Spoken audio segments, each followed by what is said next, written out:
Este día vamos a responder una pregunta, ¿figurado o literal? Recuerde que estamos hablando sobre los principios que nos van a ayudar a estudiar la Biblia, particularmente las profecías, pero bueno, estos principios que hemos destacado en realidad son para estudiar toda la Biblia. Y claro, los elementos sobre si algo es figurado y literal sí nos van a ayudar para el tema de la profecía, sin duda alguna, así que vamos a orar pidiendo la dirección de Dios y usted quédese con nosotros, que estoy seguro será una lección provechosa.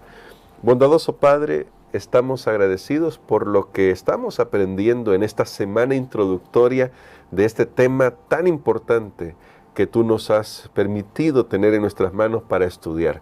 Queremos crecer en tu palabra. Queremos que tu palabra llene nuestras mentes y nuestros corazones y nos ayudes a vivir para ti. Todo te lo imploramos en el nombre de Jesús. Amén. Amén. Para el día de hoy, pastor, quizá una pregunta que pueda surgir es, hablando de la Biblia, cuando estoy estudiando la Biblia, es un hecho que me voy a encontrar con cosas que no van a ser literales, pero entonces, ¿cómo puedo decidir, voy a usar esta expresión ahora, cómo puedo decidir cuándo algo es literal, cuándo algo es figurado? ¿Qué principio nos da la Biblia como para que entendamos esa diferencia que nos va a servir para no terminar alegorizando toda la Biblia, que es un peligro, o quizás literalizando toda la Biblia? Precisamente, hermano Gerson, creo que la Biblia, como ya dijimos, se estudia viendo un texto no aislado, sino comparándolo con otros textos. Esa imagen me ha quedado a mí esta semana muy grabada en mi mente, eso de correrán de aquí para allá, se refiere a los ojos, ¿verdad? Buscando en el texto. En aquel tiempo eran en los rollos que eran así más extensos que una página de un libro. Ahora uno puede andar un libro y hasta se pueden hacer en tamaño reducido, pero en aquel tiempo los rollos, o sea, y recorriendo y viendo. Así es la manera como nosotros podemos interpretar, y sabe que el mismo texto o inmediatamente nos está diciendo qué nos quiere enseñar, si es figurado o literal, o dar la respuesta. Por ejemplo, estudiamos en el trimestre pasado, terminábamos estudiando la parábola de la viña, sí, que era, y Dios mismo dice, bueno, usted Israel son esta viña. O sea, ya Dios le está diciendo que esta viña, no tengo que buscar cuál será esa viña y qué significa. Dios le está diciendo, ustedes, casa de Israel, ustedes son esa viña que yo cuidé, que yo planté y que no dio fruto. Vale, ahí tenemos ya el significado, pero si no estuviera allí, entonces hay que ver, bueno, ¿dónde más se menciona una viña? ¿Dónde más se menciona esta palabra? Voy a ver otro lugar y entonces voy a comparar, y si hace sentido esa comparación, este otro principio bíblico que tenemos, entonces quiere decir que se está refiriendo a ese mismo tema. Yo veo en la Biblia, se menciona un animal, se menciona una imagen. Ok, yo tengo que ver dónde en la Biblia nosotros encontramos una correspondencia. Usted mencionó la palabra alegoría. Voy a mencionar algo acá por si ya no lo mencionó después, por no recordarlo. Y es que, por ejemplo, hay un principio, porque en la Biblia hay alegoría también, claro, que hay una diferencia entre parábola y alegoría. En la Biblia hay alegorías. Pero todas las alegorías, al menos, bueno, yo recuerdo cuando estaba estudiando teología, y nos dieron un principio muy bueno, y de verdad que este principio sale de la misma Biblia. ¿Cómo saber en el Antiguo Testamento, cómo saber cuándo es una alegoría? Usar lo que esa historia es una alegoría, una historia. Por ejemplo, Pablo hace alegoría de que Isaac todavía, cuando Abraham le dio los diezmos a Melquisedec, y que Isaac está en los lomos, y luego habla de Agar y habla de eso. ¿Cómo saber que si es válido que yo ahora use esa historia y le hago una aplicación para hoy, alegórica? ¿Cómo saber? Y un principio que aprendimos fue muy fácil, es que el Nuevo Testamento tiene que validarme y decirme que eso es una alegoría. Si el Nuevo Testamento no lo dice, entonces yo no tengo que buscar en una historia del Antiguo Testamento una alegoría. Claro. Es un principio, porque si no, yo puedo tomar cualquier historia, el arca de Noé, y y buscar la alegoría, cuando el arca era mecida de aquí para allá, eso se refiere a esto. Pero si el Nuevo Testamento no me dice, entonces yo no tengo que alegorizar esa historia. Porque sucede cuando uno lee pues un poquito de la historia de los padres, de los famosos padres de la iglesia, los primeros siglos de la iglesia cristiana, siempre hay gente notable, ¿verdad?, que estudia un poquito más y pues habían líderes de la iglesia religiosos que se llamó los padres de la iglesia, pues comentaban la Biblia y todo. Muchos de ellos alegorizaron la Biblia en extremo, a cada cosa le querían encontrar una figura, una aplicación, pero para evitar eso, un principio, ¿ok?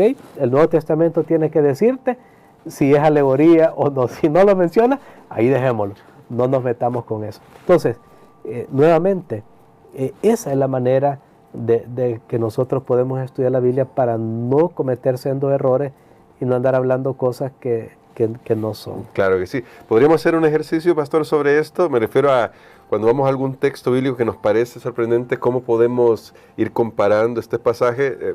Yo sé que para hacer un ejercicio extenso no tendremos tiempo, pero sí como para algunas ideas que digan, mire, este texto dice esto, y si se compara con estos otros pasajes, ya nos dan la respuesta de lo que quieren decir.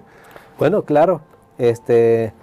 Veamos, por ejemplo, cuando la Biblia habla de cuernos, habla un animal y tiene cuernos. ¿Qué representan esos cuernos? Hasta alguien puede, bueno, mejor, ¿qué ha escuchado usted que alguien puede pensar qué representan esos cuernos? Buena pregunta, como yo ya más o menos he estudiado esto, sé que se refieren a poderes. Muy bien, pero veamos qué dice la palabra de Dios. Claro. Veamos qué dice la palabra de Dios. Veamos, por ejemplo, Daniel capítulo 7 y el versículo 7, donde tenemos una mención. Luego vamos a ir a los otros textos en Daniel, pero Muy veamos bien. primero 7:7. Dice acá, Daniel capítulo 7, verso 7, después de esto miraba yo en las visiones de la noche y vi la cuarta bestia, espantosa, terrible y en gran manera fuerte, la cual tenía unos grandes dientes de hierro, devoraba y desmenuzaba, pisoteaba las obras con sus pies, y era muy diferente de todas las bestias que había visto antes que ella, y tenía 10 cuernos. Ok, noten, está hablando, definitivamente yo no puedo tomar esto literal. Tenía Claro. grandes dientes de hierro.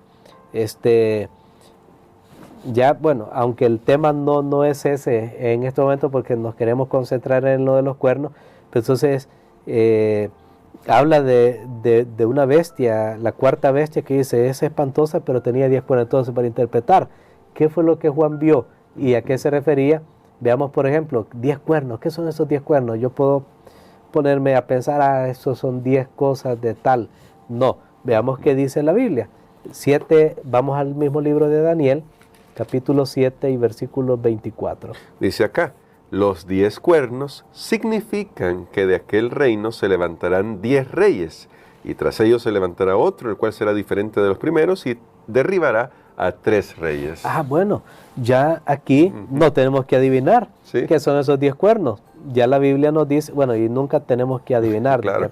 De paso, lo que estoy diciendo es, no tenemos que estar inventando qué son esos 10 cuernos, porque en este caso, más adelante, en la explicación en el texto, se nos dice, ¿te acuerdas de aquellos cuernos? Son 10 reyes. Entonces no son cuernos así literales. Entonces, quiere decir que no está hablando en realidad de un animal que tenía 10 cuernos, sino que está representando ese animal que es un gran poder, pero que de ese poder, dice, salen otros 10 reyes, otros 10 reinos. Entonces, esa manera es la que nosotros debemos utilizar cuando encontramos un texto bíblico y queremos identificar a qué se refiere esa imagen o esa figura o esas palabras. Excelente. Y vamos a encontrarnos en la Biblia con muchas de estas figuras. Por ejemplo, hemos escuchado siempre lo de la palabra de Dios es como una espada. Apocalipsis habla de eso, y Hebreos luego nos dice que la espada del Espíritu es la palabra de Dios. Creo que queda claro en eso. Sí, lo podemos poner en un ejemplo rápido. Pero quizá, pastor, siendo que ahorita solamente estamos poniendo estos ejemplos de manera nada más que simbólica para prefigurar lo que vamos a estar estudiando durante los próximos días, me gustaría hacerle esta pregunta. ¿Por qué, más bien, cómo nos puede ayudar este principio de permitir a la Biblia que nos enseñe qué está diciendo, qué es lo que quiere decirnos, concentrarnos en lo que sí sabemos, para ponerlo en práctica, una pregunta que ya se hacía al principio de la semana, más que en tratar de ver si podemos, y voy a usar la palabra que usted usaba, adivinar qué significa cada símbolo que encontramos, como este principio de ir comparando texto con texto, sacar de la misma Biblia los significados, lo que significan estas figuras, nos va a ayudar a concentrarnos en lo que sí sabemos y en lo que podemos poner en práctica. Correcto, recordemos que aunque Dios es infinitamente superior a todo lo que nosotros podamos imaginar, es más, aunque nos imagináramos lo más infinito, no es nada con la realidad de quién es Dios en verdad, y nuestra mente no define a Dios porque Él es lo que es, independientemente de qué piense yo de Él, porque Él es el creador sin origen. Ahora, después de haber dicho eso, hermano Gerson, lo que quiero decir es que aunque Dios es, sí, infinitamente superior, pero cuando Él envía un mensaje, porque Él es la mente maestra, Él es quien está detrás de todo esto, que es la palabra de Dios. Amén. Por eso se dice, nunca dice uno, como dice la palabra de Pablo, como dice la palabra de Pedro, como dice la palabra de Moisés. Podemos mencionar como dice Pablo, pero ustedes que no usamos como dice la palabra de Pablo, no, porque es la palabra de Dios. Al final fue Dios quien habló a través de esos profetas, pero entonces Dios desea que ese mensaje sea conocido, y Dios nos da entonces los elementos para que se vayan conociendo. ¿Por qué Dios decidió darlos a conocer de esa manera en algún momento? ¿Sabe que llama la atención, por ejemplo, que en el libro de Daniel, Dios le dice bien claro a Daniel, bueno, mira, Babilonia es el primer reino, y luego, pero ya no menciona el cuarto reino. Claro. ¿Qué le costaba a Dios mencionar, aunque todavía quedaba para el futuro? ¿Pero qué le costaba? Porque sí se menciona luego los otros reinos, sí, que seguían a Babilonia, pero ¿por qué no menciona el cuarto reino, que era Roma? ¿Por qué? Porque Dios sabe que es lo mejor. O sea, yo no puedo al final decir, bueno, es por esto, por lo otro. ¿Por qué no se menciona con nombre? Fue un reino probablemente, y cuando vamos al Nuevo Testamento nos damos cuenta que, bueno, el libro de Apocalipsis, por ejemplo, ¿por qué Dios no mencionó? Algunas personas dicen, ¿por qué no dijo claramente, este es, y así no tenemos que estar pues buscando el significado?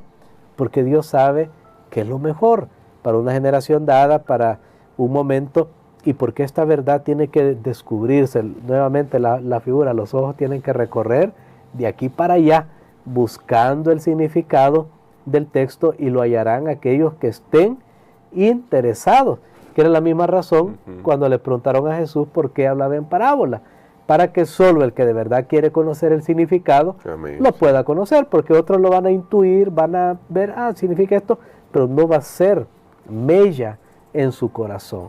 Cosa que Dios desea que al final este mensaje haga una transformación. Eso es lo más maravilloso de la palabra de Dios.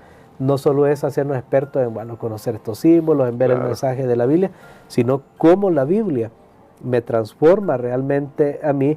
Ya es el componente ético, moral, cómo toca mi vida y me va guiando y me va transformando. Entonces, creo que cuando nosotros entendemos eso, la palabra de Dios está siendo bien utilizada,